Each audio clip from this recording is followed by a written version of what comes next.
I'm not going to tell you everything's perfect here because you see these ram pumpers, right? You see these ram pumpers talking about Village Italy. They say, oh, Village Italy, the next best thing, you know, it's cheaper there and all these things and everything's perfect. And I'm not the guy that wants to come out here and tell you the negatives, but when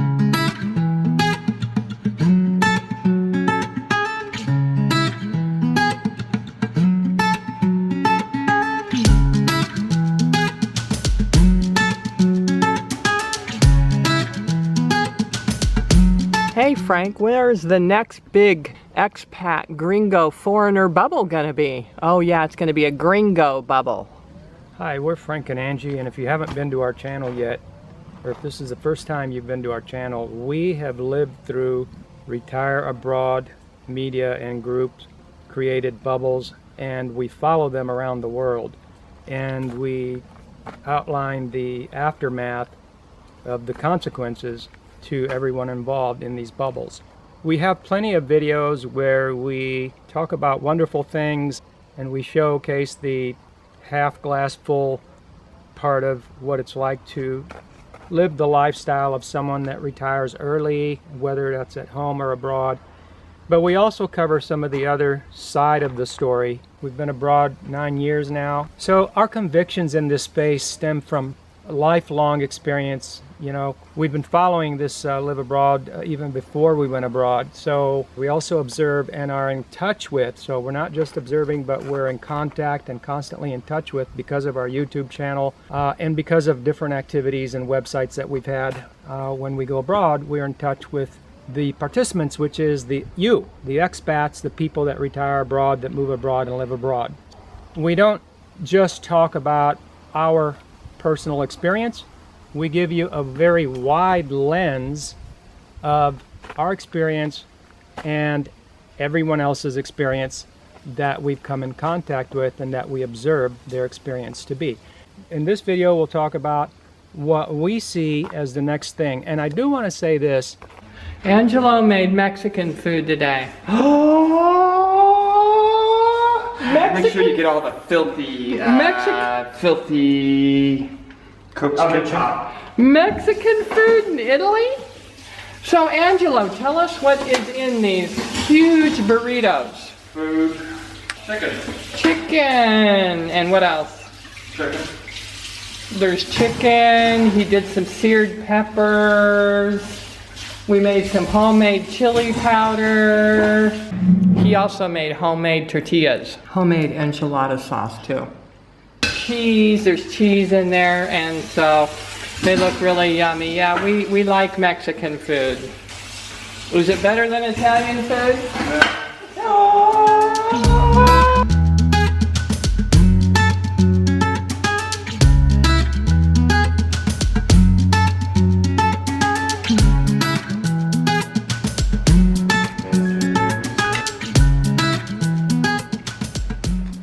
Here's my answer to which do I like best, Italian food or Mexican. Here goes.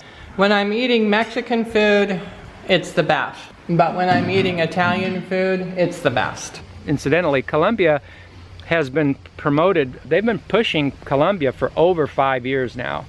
And it's just up and coming. It's starting to pick up where you start seeing people on social media, they start pushing and they start coming out of the woodwork and they start pumping and pushing and pushing. And it's the same thing. It's the best thing since sliced bread. It's the sweetest thing since honey.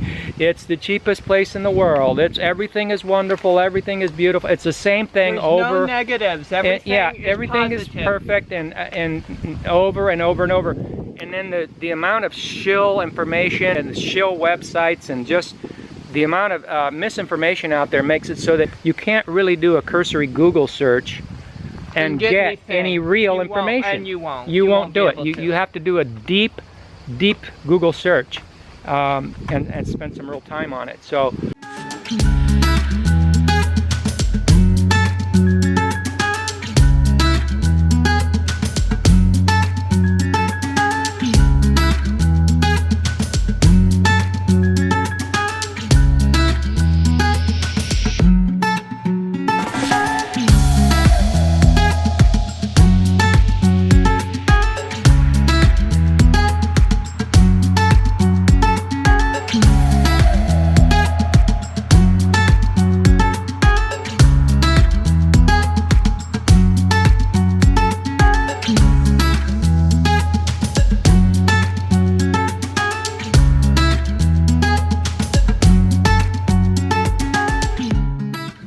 it's a complicated position to be in when you're telling people something that you know that they don't know or don't see. It's a very complicated position to be in. So it's, for example, when we were telling everybody in 2012, people wanted to know, hey, you know, why not the coast of Ecuador and the north coast? It's so beautiful. Yes, it is beautiful, but it's an earthquake zone. Nobody was talking about that. People came out of the woodwork after the fact, after the great earthquake, and lots of property and lives were lost. You know, unfortunately, the gringos were only interested in going there and buying property, while the president of Ecuador was telling people to get the heck out of there. So we were warning people years ahead of time, and we foresaw that kind of thing, and we saw that as important enough to stay out of the area.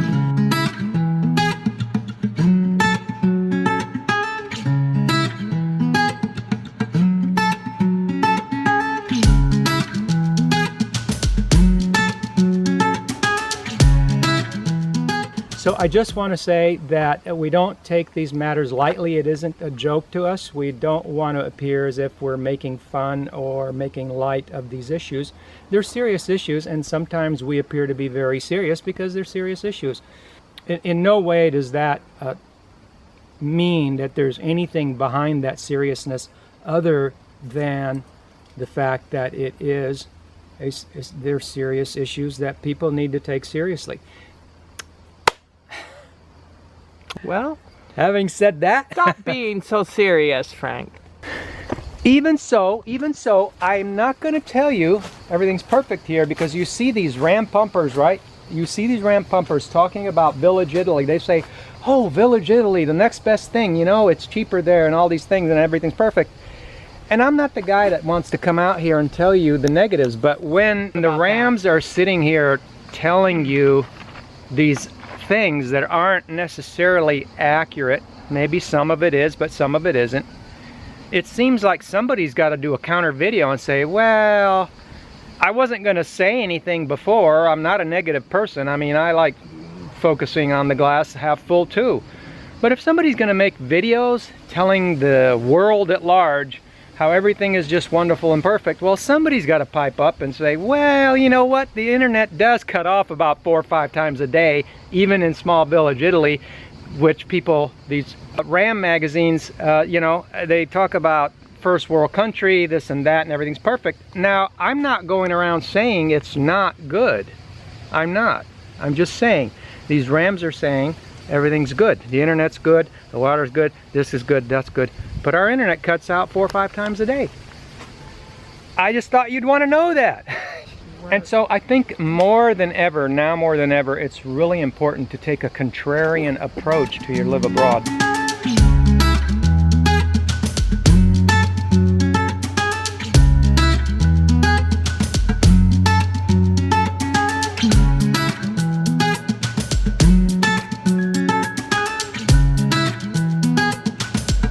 Now more than ever, it makes sense to take a contrarian approach to these things where crowd psychology and bubbles rule the day.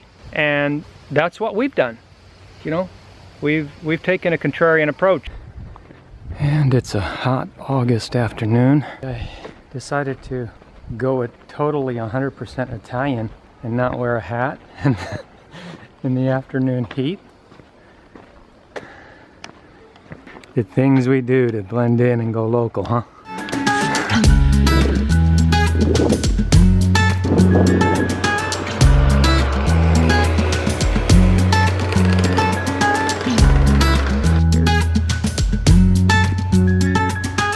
So this is the before at 7:30 in the morning shot of the beach, because it's 7:30. We get here early so we can get a front row seat. This is our front row seat. This is our beachfront real estate. But I think more importantly, it's interesting that it's like the last day of August, and normally, even at 8 a.m., which it is right now, there's usually half a dozen people or more, maybe even more, but so it looks like it's already starting to taper off. So we'll see what happens as the day progresses. It's very, very seasonal, very much so.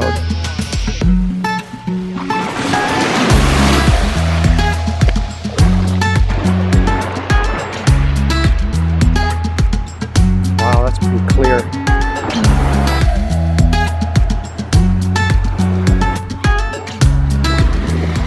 And this is after. It's 10 minutes to 12. Can you guess which person in the water is Frank?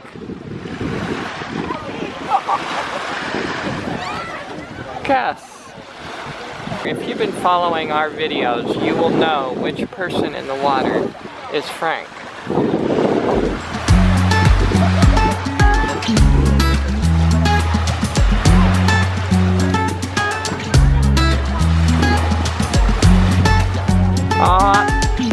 The guy with the ball cap on.